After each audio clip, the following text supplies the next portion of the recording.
lamang upang lagi ka mapanaginipan ng taong binabaliwala ka na.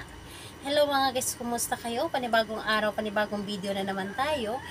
At sa araw na ito ay isa na namang video ang aking ituturo sa inyo na simpleng gabay o simpleng pamamaraan na makakatulong sa atin. At bago ang lahat, gusto ko lang mag-disclaimer sa mga taong hindi naniniwala at hindi gusto ang mga kagaya nitong video. Please skip this video at maghanap kayo ng videos na gustong gusto nyo dahil ang video na ito ay para lamang ito sa mga taong naniniwala and gusto mag-try.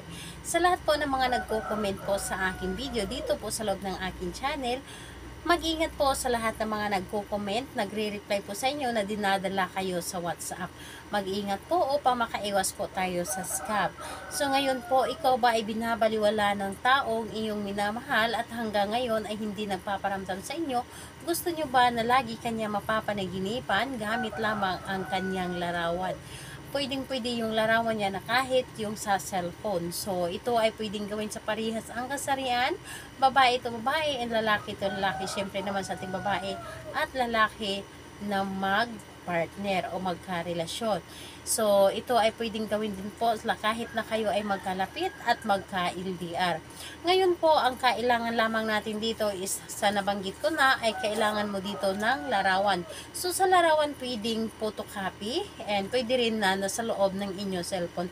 Pili lamang kayo, lalo na kapag kayo ay LDR at hindi pa nagkikita ng personal at wala kayong hawak na photocopy na larawan, is pwede po kayong gumamit yung larawan na nasa iyong cellphone. Ngayon po, kapag ready na yung larawan na ating inihanda, ang isunod po ninyong i-ready is ang inyong sarili. I-ready ninyo ang inyong sarili na kailangan ay alam po ninyo sa inyong sarili na gustong-gusto po ninyo itong gawin at kailangan na naniniwala kayo sa dapat ninyong gawin at alam po ninyo sa inyong sarili na ito ay makakatulong sa inyo. Yes po, ito po ay isa sa mga dahilan upang lagi kayo mapanaginipan o maalala ng taong iyong minamahal. Kung kayo ay sobrang miss nyo na siya at gusto mo na kontakin kanya, gusto mo na mapanaginipan kanya or ikaw lang yung iisipin niya, ito po ang gagawin ninyo para sa kanya. Ngayon, kailangan na mag-isa ka lamang at wala pong dapat na nakakaalam kapag gagawin mo ito. So, napakadali at napakasimple lamang. Kailangan mo lamang mag-focus. Kunin mo ang kanyang larawan bago ka matulog sa gabi. Bago ka matulog sa gabi, and habang nakahiga ka na, pwede mo itong gawin. Or pwede nakaupo, depende po sa inyo. So, sa pagtulog mo sa gabi or bago ka matulog sa gabi, ang gagawin mo, kunin mo yung cellphone mo or kanyang larawan. Titigan mo ito na may buong pagmamahal, yung tipong pinapasa mo sa kanya o pinapasa mo sa larawan kung gaano mo siya kamahal, kung gaano mo kagusto na lagi kanya mapanaginipan o gaano mo kagusto na ikaw yung nasa isip niya palagi. So, isipin mo lamang siya at mag-visualize ka, magmuni-muni ka sa lahat ng gusto mo. Ang importante lamang ay maganda yung intensyon ninyo kapag ito ay inyong ginawa. Isipin ninyo ng isipin yung mga positive vibes dapat ang isipin ninyo. Ngayon, kapag naisip nyo na or kapag natitigan nyo na yung larawan niya, kausapin nyo na ito. Kausapin mo ito, banggitin ng sunod-sunod ng 3 beses ang kanyang pangalan at apelyido. So, pangalan niya, apelyido, pangalan, apelyido, at pagkatapos nun, sabihin mo lahat ng gusto mo. Sabihin mo, halimbawa na lamang, ay sabihin mo na, ako lang yung laging laman ng iyong isipan at lagi mo ako mapapanaginipan sa iyong pagtulog.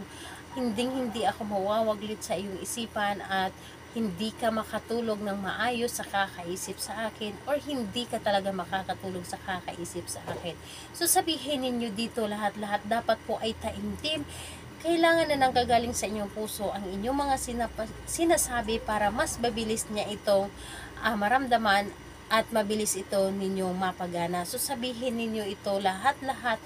Kailangan na positive ka lamang at huwag kang mag-isip ng negative kapag ito ay inyong ginawa sa gabi.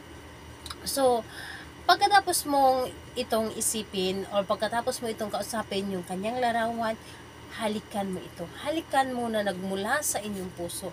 Halikan ninyo para mas maramdaman niya ng mabilis dahil sa paghalik natin sa kanyang larawan na nanggagaling sa ating puso, yung tao po na ating ginawan ay hindi po makakatulog at talagang mababalisa ito at walang ibang laman yung kanyang isipan kundi ikaw.